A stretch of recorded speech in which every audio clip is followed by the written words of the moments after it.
大家好，歡迎嚟到資訊365。今日帶大家睇一單喺娛樂圈拖足4年多嘅大型民事訴訟。話說知名藝人張柏芝被資深娛樂人余裕興及已清盤嘅亞洲娛樂集團有限公司入稟高等法院，指佢違反經理人協議及電影合作條款，要求佢償還本金連利息，涉款超過1270幾萬港幣。由2020年6月入紙到25年12月，終於正式展開實質審訊，前後橫跨4年多，雙方嘅指控、反指控、舊仇新怨一次過喺法庭攤晒出嚟。核心爭議只有一句：邊份合約係真，邊啲係假？4000萬預付款到底有冇存在？呢場官司可以話係金錢信任嘅巔峰對決。首先上庭作供嘅係原告資深娛樂人余裕興，佢用普通話宣誓，表示自己喺2011年主動接觸張柏芝，希望幫佢喺事業低潮時重新出發。佢形容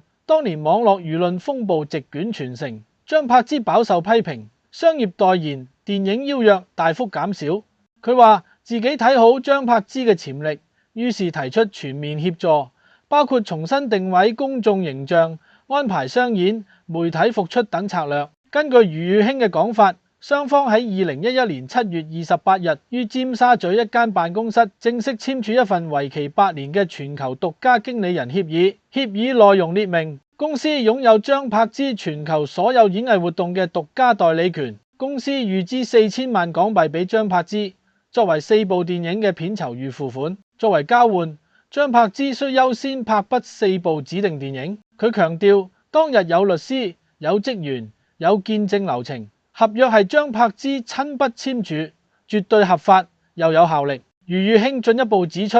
，2012年雙方又簽署2份電影合約，總額270餘萬港幣，該筆款項亦已全數轉賬俾張柏芝，並有銀行記錄可查。更爆一段敏感內容，佢指張柏芝當年買入世紀廣場逾1億嘅豪宅時，資金緊張，主動要求提前預支片酬。佢話公司基於信任，大方給予4000萬，解決對方周轉困難。余裕興甚至指，當年二人關係非常親密，張柏芝經常喺微信稱呼佢做契爺，所有對話截圖佢都保存喺手機內。但佢指控張柏芝後期完全未履行4部電影承諾，有電影只係拍咗1日就走人，其餘則從未正式開拍，令投資方蒙受巨大損失。佢提出，即使亞洲娛樂公司後來清盤，清盤人亦正式將呢筆債權列為資產，因此佢有權代表公司追討。成個控罪邏輯清楚直接，合約真有預支張柏芝違約需還錢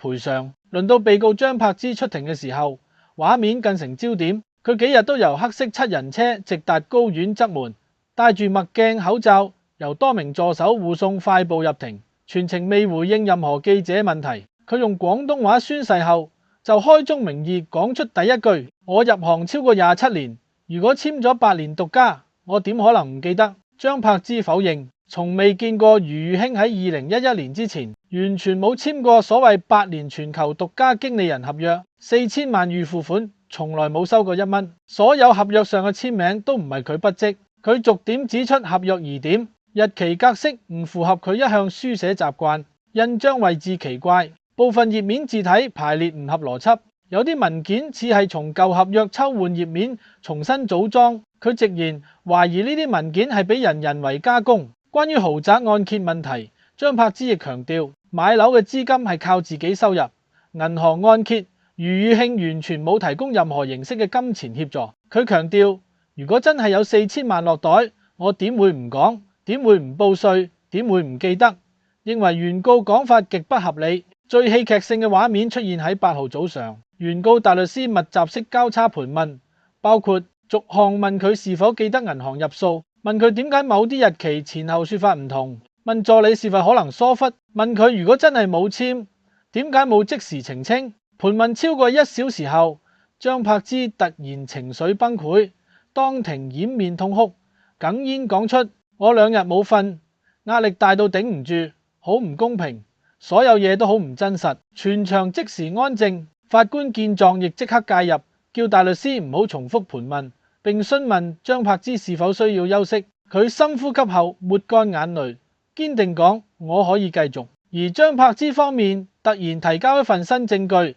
一段余裕卿同第三者嘅電話錄音，內容提及簽約嗰日好倉促，有啲文件係之後補簽。辯方認為錄音反映合約流程有瑕疵，甚至有人為後製，但原告律師即刻反擊，指錄音係戲話，唔具法律效力。法官暫未決定錄音能否正式列入證據。現時法庭已委託獨立筆跡鑑證、紙張年份檢驗、打印機痕跡分析等多項專業鑑證單位，將喺明年初提交報告。可以話鑑證報告結果極可能直接決定官司勝負。綜合雙方陳述，呢宗官司有三大核心法律焦點：一、合約係咪真；二、若合約真，張柏芝有冇違約；三、若文件假，會唔會涉及民事詐騙甚至刑責？民事案件唔需要無合理疑點嘅極高標準，但要靠優勢證據原則，即邊一方證據較可信、較完整、